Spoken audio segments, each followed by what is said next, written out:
Hello students, myself Dr. Yashraj परदेशी from academy of biology.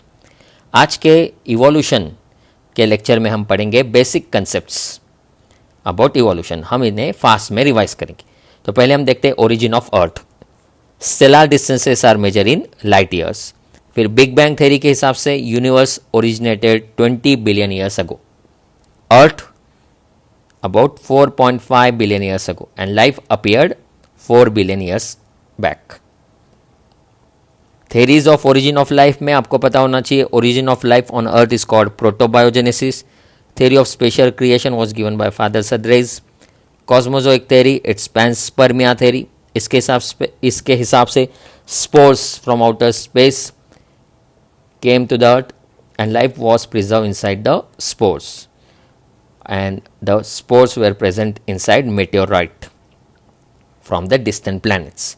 Theory of spontaneous generation, that is abiogenesis, it was given by ancient philosophers and उनके हिसाब से life generated in Nile river. Theory of biogenesis was given by Harvey and Huxley. They called omnis vivum ex vovo or vivo, that is new life can be originated on earth only by pre-existing life. This theory of biogenesis was supported by Reddy, Spallanzani and Pasteur. फिर Oparin-Hardin theory was given by Oparin and Hardin. Oparin was from Russia and Hardin was from England. Their book of Oparin is Origin of Life, and Oparin-Hardin theory is called theory of chemical evolution of life. उनके हिसाब से primitive conditions on earth were earth was having high temperature, volcanic storms थे, lightning, and the atmosphere was reducing type. Carbon, hydrogen, oxygen and nitrogen were present. Hydrogen reacted with oxygen to form water and no free oxygen was left, which made the atmosphere reducing. Hydrogen also reacted with nitrogen to form ammonia. Water and ammonia were the first inorganic compounds on earth. फिर Haldane called or gave the concept of hot dilute soup or primitive broth to the mixture of macromolecules. मतलब बहुत सारे macromolecules जब present थे उन्हें Haldane ने कहा hot dilute soup या प्रिमिटिव ब्रॉथ। फिर एक आपको फ्लो चार्ट याद रखना है, एटॉमिक स्टेज, उसके बाद मॉलिक्यूलर स्टेज, फिर बने सिंपल ऑर्गेनिक कंपाउंड्स, फिर कॉम्प्लेक्स ऑर्गेनिक कंपाउंड्स और फिर बने primitive oceans, that is hot dilute soup. फिर एक कंसेप्ट आपको आगे याद रखना है, ओरिजिन ऑफ प्रोटोबायोन्स। पहले आए प्रोटोबायोन्स, फिर प्रोटोसेल्स और फिर प्रोकैरियोटिक सेल्स। तो what are protobionts? They are colloidal structures made up of proteins, polysaccharides, lipids and nucleic acids. Oparin called them conservates and Sidney Fox gave the term microspheres to protobions. Origin of protocells. Protocells are also called eubions. फिर उसमें आपको याद रखना है nucleoprotein was the first sign of life. Cluster of nucleoproteins surrounded by lipid coat is called protocell. It is the first form of life. First non-cellular forms of life appeared about 3 billion years ago. It consisted of giant molecules like RNA, protein and polysaccharides. तो बेटा आपको ये sequence याद रखना है, पहले प्रोटोबायंट और फिर प्रोटोसेल्स। फिर origin of first cellular form that is prokaryotes. Protocells में म्यूटेशन हुआ और बने prokaryotic cells. First cellular form of life did not possible originate till about 2 billion years ago. तो प्रोकैरियोट्स का ओरिजिन था 2 बिलियन ईयर्स अगो, उसके पहले नहीं, ऐसा यहाँ पर लिखा है। First cell were prokaryotic, heterotrophic and anaerobic, ये क्वेश्चन आ सकता है। फिर हेटेरोट्रॉप्स कन्वर्ट हुए कीमो ऑटोट्रॉप्स में, जैसे आयन बैक्टीरिया, नाइट्रीफाइंग बैक्टीरिया। फिर कीमो ऑटोट्रॉप कन्वर्ट हुए photoautotrophic non oxygenic bacteria में, जैसे प्लैंक्टोनिक सल्फर बैक्टीरिया, जो फोटोसिंथेसिस तो करते थे लेकिन ऑक्सीजन इवॉल्व नहीं करते थे। और finally photo autotrophic non oxygenic bacteria से बने ऑक्सीजनिक फोटोसिंथेटिक बैक्टीरिया, जैसे ब्लू ग्रीन एल्गी, जिनमें ट्रू क्लोरोफिल ए था। तो और एक बार मैं सीक्वेंस बताता हूँ, नीट में अगर ये सीक्वेंस आया तो आप आंसर करना इसे प्रॉपरली। पहले प्रोटोसेल्स, फिर प्रोकैरियोट्स,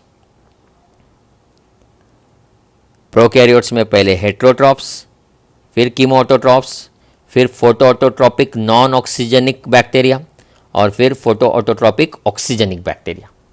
ठीक है, तो ये कंसेप्ट्स मैंने आपको फास्ट में रिवाइज किए क्रैश कोर्स के पॉइंट ऑफ व्यू से।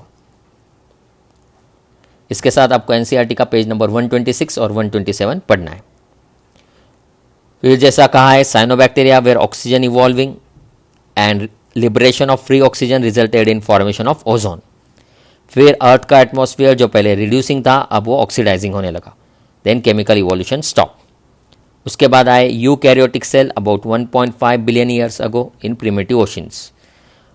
उसका origin by symbiotic origin and origin by invagination. तो ये बहुत डिटेल में मैंने यहाँ दिया है, आपको सिर्फ बेसिक पॉइंट्स याद रखना है, सीक्वेंस याद रखना है। फिर evolution up to formation of coacervate is called chemical evolution. Evolution from coservate to simple cell is called biological evolution, and evolution from simple cell to recent is called organic evolution। तो पहले chemical evolution, फिर biological evolution, और अभी चल रहा है organic evolution। फिर आपको मिलर, एन अमेरिकन साइंटिस्ट, उनका लैबोरेटरी एक्सपेरिमेंट याद रखना है। He created electric discharge in a close flask containing methane, hydrogen and ammonia and water vapour eight 800 degree Celsius. उन्होंने ऑब्जर्व किया, वहाँ पर बने अमीनो एसिड्स। वैसे ही सिमिलर एक्सपेरिमेंट्स में other scientist observe formation of sugars, nitrogen bases, fats and pigments. तो ये सब पॉइंट्स भी आपको याद रखना है। अब हम नेक्स्ट पार्ट पढ़ेंगे, that is evidences for evolution. तो आपको पता है फॉसिल्स किस स्टडी को कहते हैं, पैलिएंटोलॉजी। तो there are various types of fossils like mineral deposits, petrified fossils most common. ऐसे एविडेंस को हम कहेंगे फॉसिल एविडेंस ऑफ इवोल्यूशन या palaeontological evidence. Unaltered fossil of fully mammoth, a large mammal. और फिर आपको एक कंसेप्ट याद रखना है, एज ऑफ फॉसिल्स कैसे डिटरमाइन करते हैं।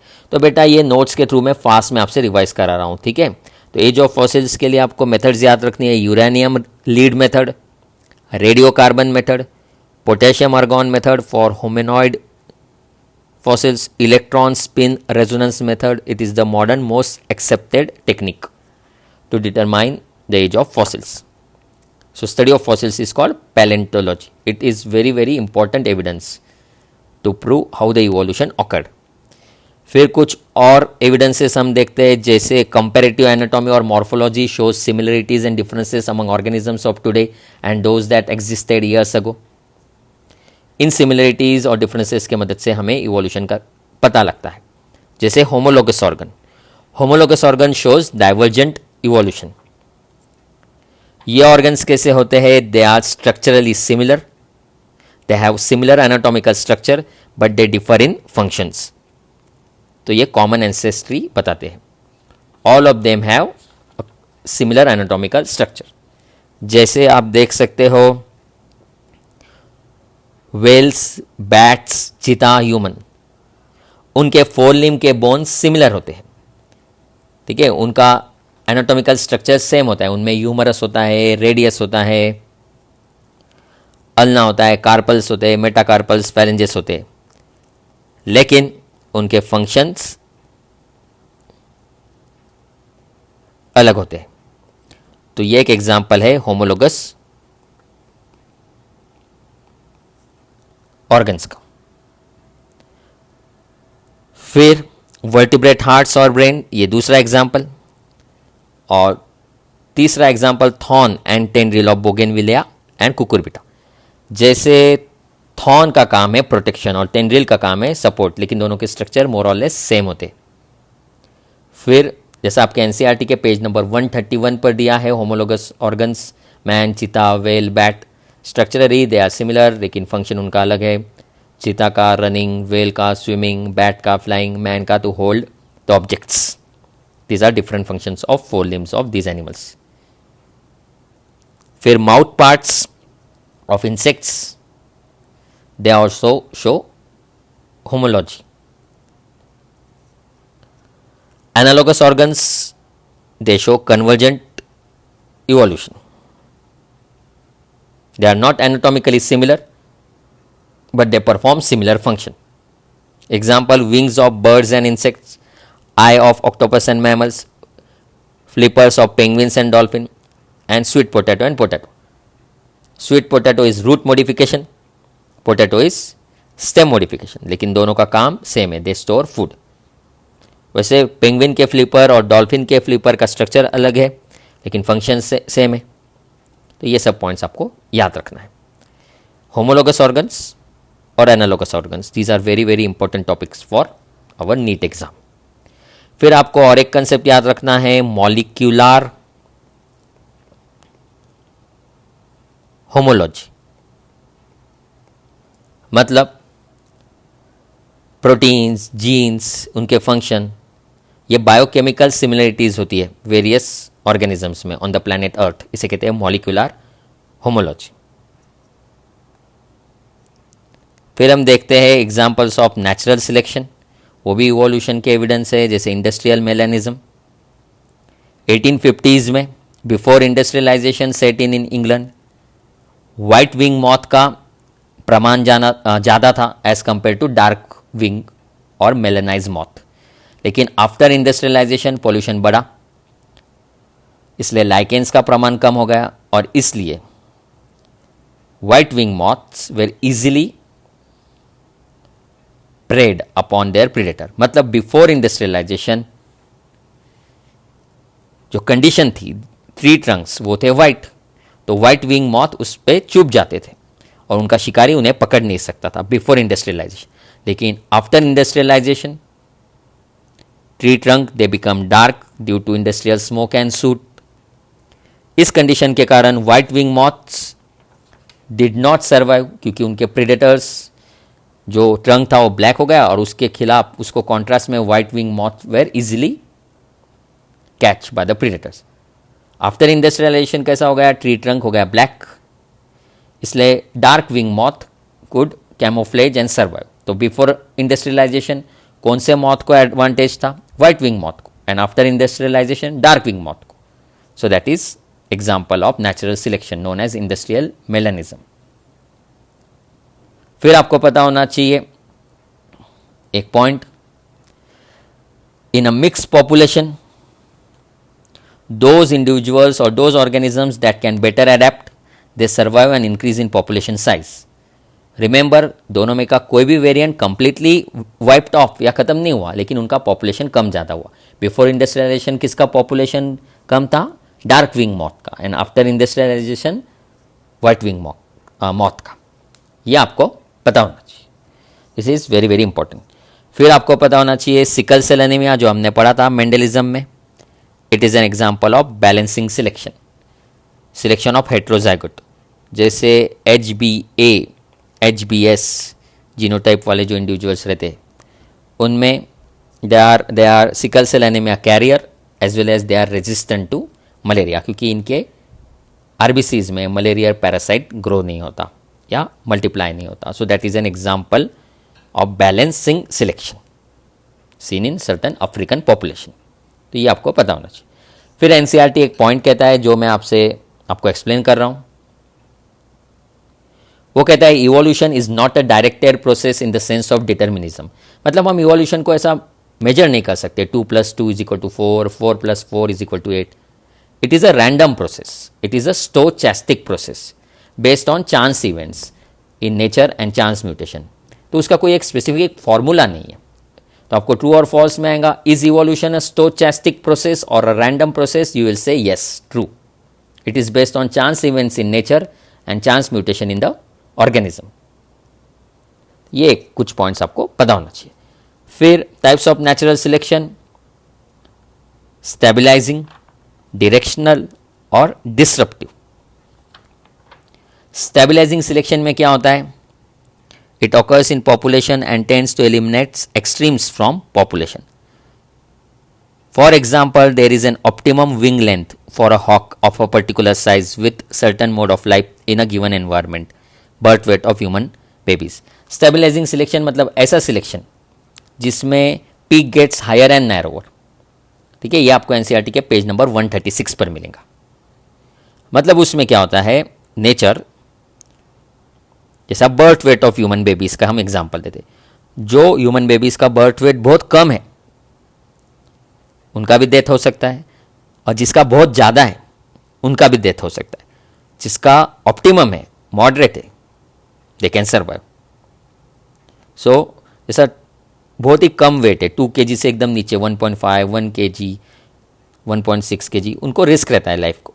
वैसे ही 4 kg के ऊपर के बेबीज़ को भी रिस्क रहता है बर्थ वेट 4 kg के ऊपर. लेकिन जिसका 2 to 3.5 वो रेंज में रहता है, 2.5, 2.8 kilogram, 3 kilogram, they are more, मतलब उन्हें रिस्क नहीं रहता है related with birth weight. So that is stabilising selection. मतलब इसमें क्या हुआ, 2 एक्सट्रीम्स को रिस्क है लेकिन मॉडरेट या ऑप्टिमम वालों को एडवांटेज. फिर directional selection. In this selection population changes towards one particular direction. मतलब इसमें कैसा होता है, जैसे डीडीटी रेजिस्टेंट मॉस्किटोज. अब मॉस्किटो को डीडीटी रेजिस्टेंट मिला है, तो जिसको पूरा रेजिस्टेंट मिल गया उसे डीडीटी मार नहीं पाएगा, तो वो मॉस्किटो बच जाएंगे. जिसे थोड़ा रेजिस्टेंट मिला है वो मॉस्किटोज पर डीडीटी अफेक्ट होगा, लेकिन डीडीटी को समय लगेगा उसे मारने में, लेकिन मॉस्किटो में डाई. और जिसे रेजिस्टेंट नहीं मिला है that mosquitoes will surely die. तो जिसे रेजिस्टेंट वाला प्रॉपर्टी नहीं मिला है डीडीटी के अगेंस्ट वो मॉस्किटो मर जाते हैं, जिसे कम मिला है वो भी मर जाते हैं, और जिसे ऑप्टिमम अच्छे से मिला है वो जीते हैं.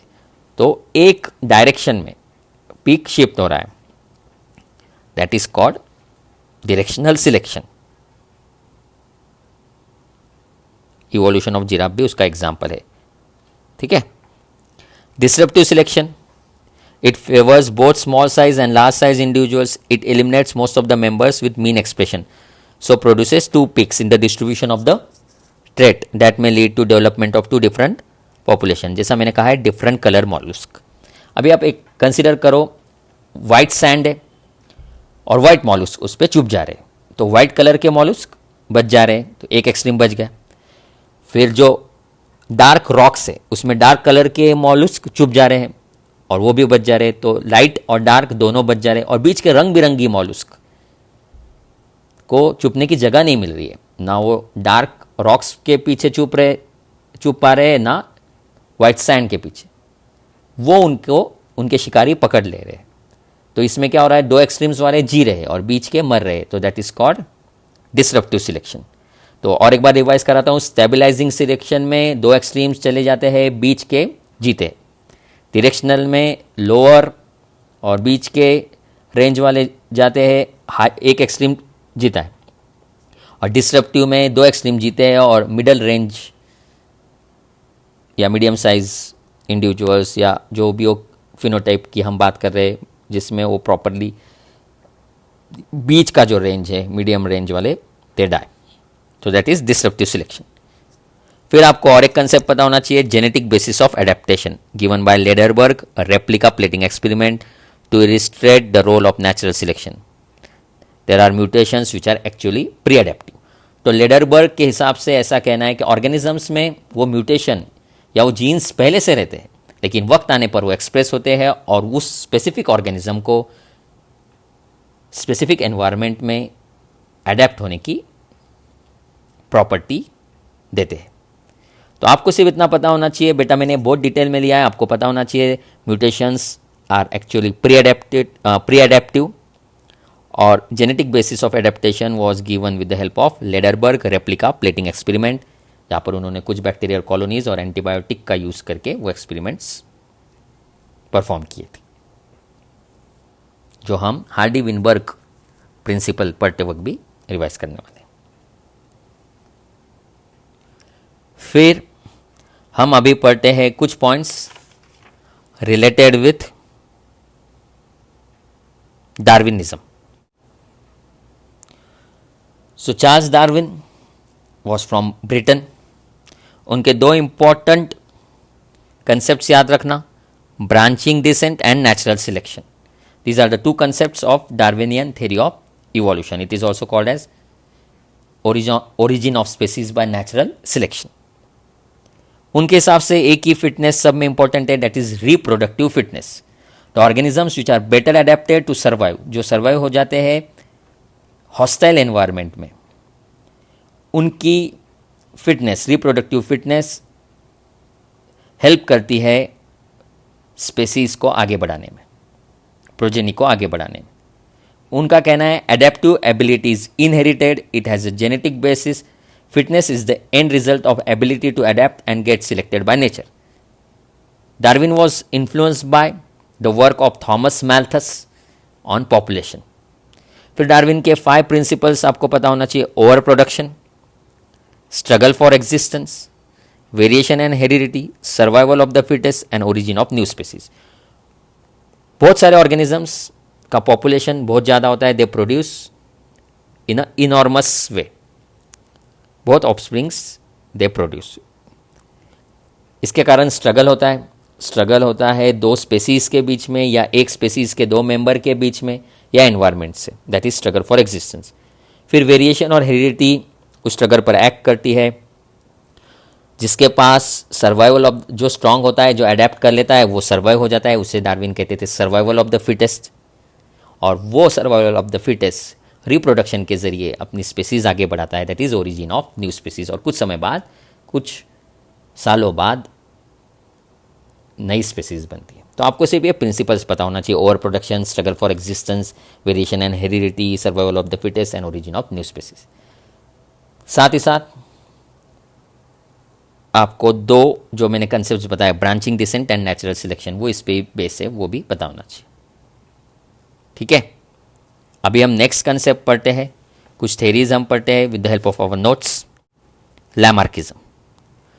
Lamarck was a French naturalist. उनकी थेरी को कहा जाता है theory of inheritance of acquire character. उसके प्रिंसिपल्स है उस थेरी के: internal vital forces, effect of environment, use and disuse of organs. उनका कहना था जो ऑर्गन्स यूज़ करता है एनिमल्स, वो ज़्यादा डेवलप होते हैं, जो यूज़ नहीं करता वो इवोल्यूशन के साथ ख़त्म हो जाते हैं. जैसा उन्होंने कहा, inheritance of 4 limbs of giraffes, snakes lost their legs, aquatic birds stretch their toes and develop webs. उनका कहना था, he gave the example of giraffes जो फोरेज लीव्स को, पत्तों को, टॉल ट्रीज के पत्तों को खाने के लिए अडेप्ट करते थे by elongation of their necks. और वही कैरेक्टर, इलोंगेटेड नेक, उनकी गर्दन जिराफ की elongated neck, they passed on this acquired character of elongated neck to the succeeding generation. और फिर slowly over the years giraffe में जो न्यू जिराफ तैयार हुए, दे एक्वायर्ड लॉन्ग नेक्स. लेकिन ये जो थेरी है उसे अभी, मतलब वो थेरी के एप्लीकेशंस को अभी नहीं माना जाता. ठीक है, सिर्फ आपको थ्योरेटिकल पॉइंट ऑफ व्यू से ये सब कंसेप्ट्स पता होना चाहिए.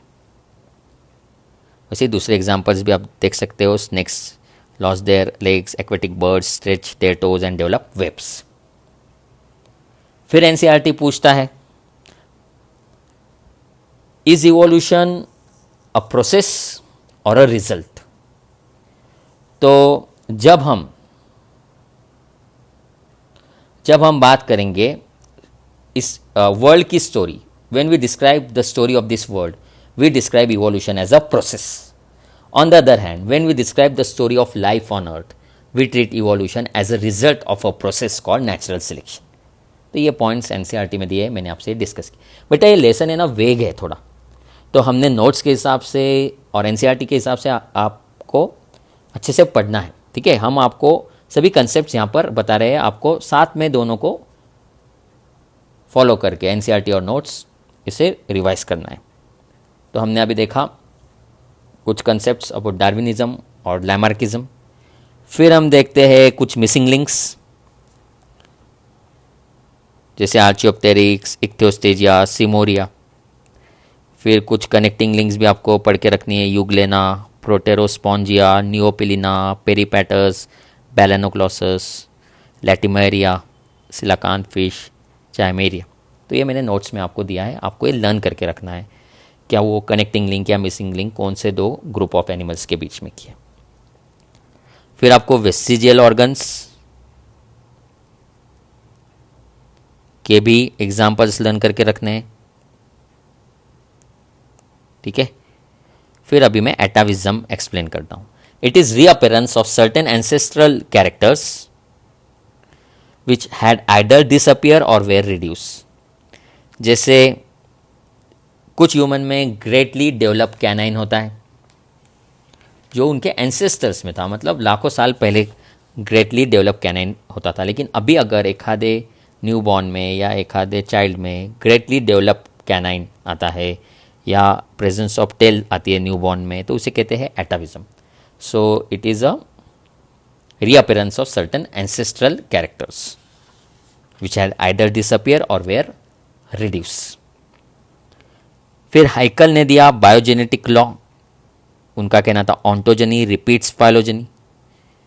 In other words, an organism repeats its ancestral history during its development. उनका कहना था in development of a frog, a fish like tadpole is formed.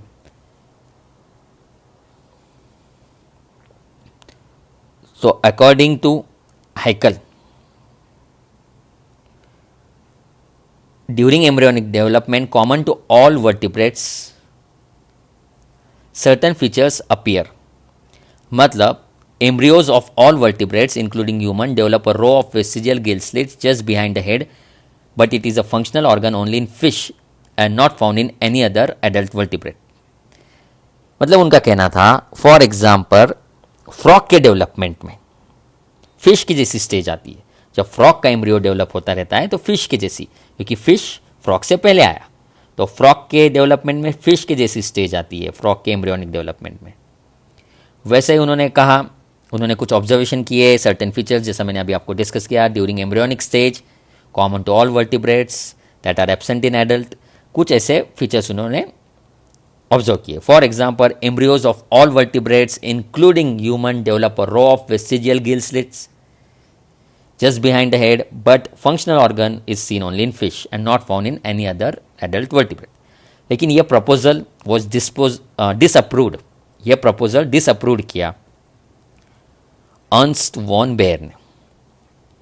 उन्होंने कहा embryos never pass to adult stages of other animals. During embryonic development उन्होंने कहा embryo never pass to the adult stage of other animals. Haeckel का कहना था क्या embryo पास होते हैं एडल्ट स्टेज में पिछले वाले एनिमल्स के, ठीक है। जैसे फ्रॉग के डेवलपमेंट के वक्त फिश जैसा स्ट्रक्चर बनता है एम्ब्रियो में। वॉन बेयर का कहना था embryo never pass through the adult stage of other animals, ठीक है। तो ये दोनों हाइकल और वॉन बेयर और उनके कंसेप्ट्स, उनके थेरीज आपको याद रखना है। वॉन बेयर का और एक कंसेप्ट था during embryonic development generalise features like brain skeleton they appear earlier than the special features. तो ये दो पॉइंट्स भी आपको याद रखना है। एनसीईआरटी में ये पेज नंबर 129 पे है और ओल्ड एनसीईआरटी जिसकी है वो सप्लीमेंट्री मटेरियल जो रहता है टेक्स्ट बुक के लास्ट पेजेस में, वहाँ पर ये कंसेप्ट दिया है हाइकल और वॉन बेयर का। फिर आपको अगर पूछते हैं theory of continuity of germ plasm was given by, तो आप कहोगे वेस्टमैन। तो ये पॉइंट्स भी आपको याद रखना है। फिर जैसा यहाँ पर मैंने लिखा है speciation, it's the formation of one or more new species from an existing species. A species is a collection of demes. Types of species allopatric and sympatric. Allopatric में आपको याद रखना है geographical isolation, example Darwin's finches. Sympatric में आपको याद रखना है reproductive isolation. तो ऐसे पॉइंट्स आपको याद रखना है, ठीक है। तो यहाँ पर हमने पढ़ा about the origin of earth, origin of universe, origin of life. फिर हमने पढ़ा Darwinism, Lamarck theory, हाइकल theory, von bear theory. फिर हमने टाइप्स ऑफ नेचुरल सिलेक्शन पढ़ा, फिर वेरियस एविडेंसेस फॉर इवोल्यूशन पढ़ा। अभी हम पढ़ते हैं the next concept that is adaptive radiation. तो बेटा एग्जाम पॉइंट ऑफ व्यू से आपको एडेप्टिव रेडिएशन के एग्जाम्पल्स याद रखने हैं। जैसे Darwin's finches, Australian marsupial mammal and placental mammals. जैसा यहाँ पर मैंने एग्जाम्पल दिया है, marsupial radiation giving rise to tiger cat, kangaroo, koala, sugar glider. मतलब एक कॉमन एंसेस्टर से इवॉल्व हुए वेरियस एनिमल्स। तो जैसा the process of evolution of different species in a given geographical area starting from a point and radiating to other areas of the habitat is called adaptive radiation, जिसे adaptive divergence भी कहते हैं। तो Darwin's finches, Australian marsupial में आप याद रखना टास्मानियन wolf, tiger cat जैसा मैंने यहाँ पर मेंशन किया है, kangaroo, koala, sugar glider, banded anteater, marsupial, rat, wombat, marsupial mole. ठीक है, तो एक पॉइंट से रेडिएट होकर वेरियस स्पेसीज का बनना, दैट इज एडेप्टिव रेडिएशन। वैसे ही प्लासेंटल मैमल्स में आप याद रखना mole, anteater, mouse, lemur, wolf, bobcat और फ्लाइंग स्क्विरल।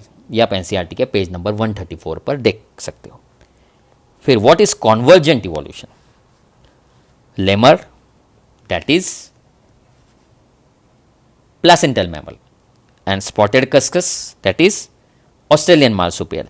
इन दोनों का साथ में evolution, lemur is a placental mammal, spotted cuscus Australian marsupial, इन दोनों का अपने अपने जगह पर इवोल्यूशन, लेकिन उसके साथ में अगर हम स्टडी करते हैं तो उसे कहते हैं कॉन्वर्जेंट इवोल्यूशन। जैसे आपको वो 2 कॉलम याद रखने हैं एनसीईआरटी के। और एक एग्जांपल जैसा बॉबकैट नाम का प्लासेंटल मैमल और टास्मेनियन टाइगर कैट नाम का ऑस्ट्रेलियन मार्सुपियल, इनकी इवोल्यूशन की अगर हम कंपेरेटिव स्टडी करते हैं तो उसे कहते हैं कॉन्वर्जेंट इवोल्यूशन। तो आपको लिस्ट याद रखनी है, 2 कॉलम्स, मोल मतलब एक कॉलम में प्लासेंटल मैमल और दूसरे कॉलम में Australian marsupial. Mole, marsupial mole, bobcat, Tasmanian tiger cat, wolf, Tasmanian wolf, anteater, numbat, mouse, marsupial mouse, flying squirrel, flying phalanger, lemur, spotted cuscus. तो बोथ स्टूडेंट्स एडेप्टिव रेडिएशन और convergent evolution में confuse होते। तो adaptive radiation के अगर आपको example पूछे तो आप कहोगे डार्विन्स फिंचेस, ऑस्ट्रेलियन मार्सुपियल और प्लासेंटल मैमल्स, उनका स्पेसिफिक इवोल्यूशन। लेकिन अगर आपको कंपेयर करके पूछते हैं ऑस्ट्रेलियन मार्सुपियल और प्लासेंटल मैमल्स की इवोल्यूशन को क्या कहते हैं, तो आप कहोगे इट इज कॉन्वर्जेंट इवोल्यूशन। ठीक है, when more than one adaptive radiation appear to have occurred in an isolated area, one can call this as convergent evolution. तो ये पॉइंट्स आपको याद रखना है। अभी हम पढ़ते हैं मैकेनिज्म ऑफ इवोल्यूशन, जिसमें हमने पहले ही बहुत सारे कंसेप्ट पढ़ लिए हैं, डार्विनिज्म, ठीक है, फिर ओपेरेनहार्डेन थ्योरी। अभी हम देखते हैं mutation theory given by Hugo de Vries. He work on evening primrose. उनके हिसाब से mutations are random and directionless, लेकिन डार्विन के हिसाब से variations were small and directional. तो mutations are random and directionless but Darwinian variations are small and directional. Hugo de Vries के हिसाब से evolution occurs due to single step large mutation called as saltation। तो दोनों person ह्यूगो de rice और Darwin के अपने अपने थॉट्स पे हम बात कर रहे हैं, उनकी थेरीज पे हम बात कर रहे हैं। जैसे saltation was the concept by Hugo de rice, उनके हिसाब से single step large mutation causes speciation. Species किससे बनती है? सिंगल स्टेप लार्ज म्यूटेशन, जिसे कहते हैं सॉल्टेशन। और डार्विन के हिसाब से evolution is a gradual process, जो प्रिंसिपल्स हमने देखे उसके हिसाब से स्पेसीज बनती है, जैसे हमने कुछ समय पहले पढ़ा था। But what is the mechanism of evolution? तो अलग अलग प्रिंसिपल से इवोल्यूशन होता है, जो हार्डी विनबर्ग प्रिंसिपल के जरिए हम पढ़ने वाले हैं।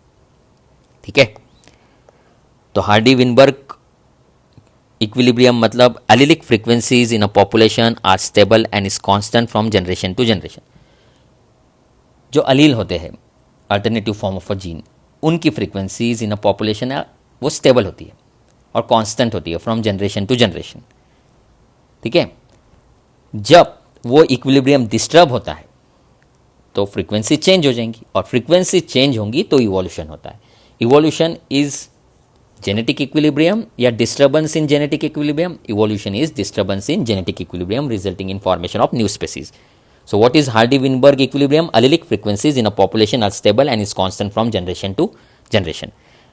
Let P denote the frequency of the allele A, Q denote the frequency of allele small a, then double A homozygous dominant की फ्रीक्वेंसी हो जाती है पी स्क्वायर, रेसेसिव की हो जाती है क्यू स्क्वायर और हेट्रोजाइगस डोमिनेंट की 2pq. फिर ये इक्वेशन आपको याद रखना है p square plus q square plus 2pq is equal to 1. अगर ये वैल्यू 1 नहीं आती है, if this value doesn't come to be 1 then evolution is in progress. Numericals के लिए आपको और एक पॉइंट याद रखना है p plus q is equal to 1.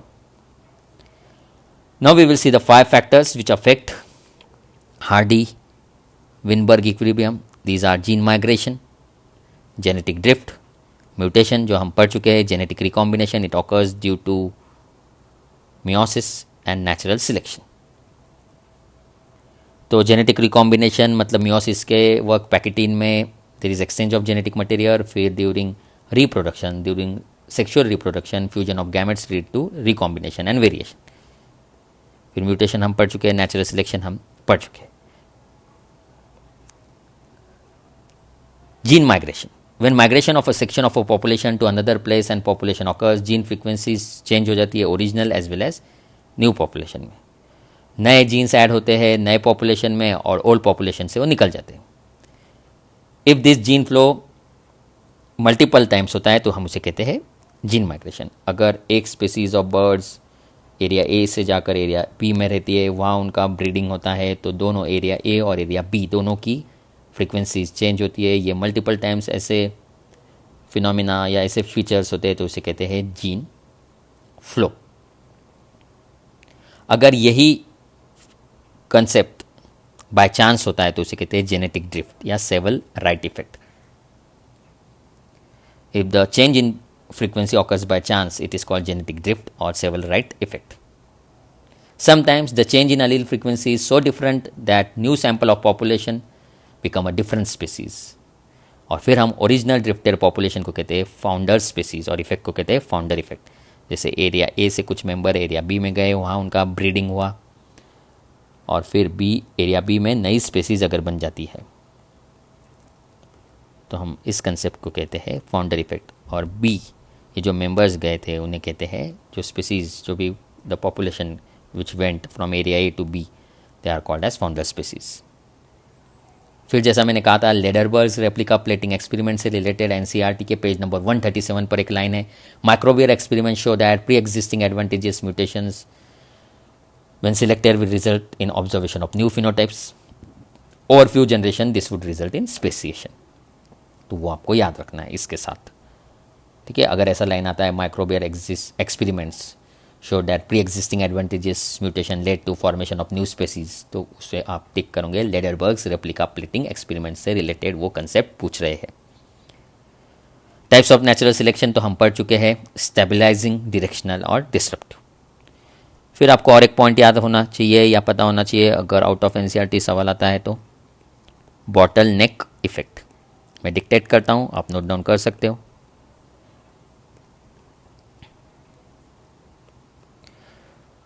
In a population, the number of individuals may suddenly decrease due to natural disaster. In a population, the number of individuals may suddenly decrease due to natural disaster, reducing the frequency of alleles. किसी natural disaster के कारण अगर number of individuals कम हो जाते हैं तो gene frequency कम हो जाएंगी. Survived individuals with change allele frequency, जो इंडिविजुअल्स सर्वाइव हो जाते हैं उनकी अलील फ्रीक्वेंसी चेंज है and due to breeding they may form a new species.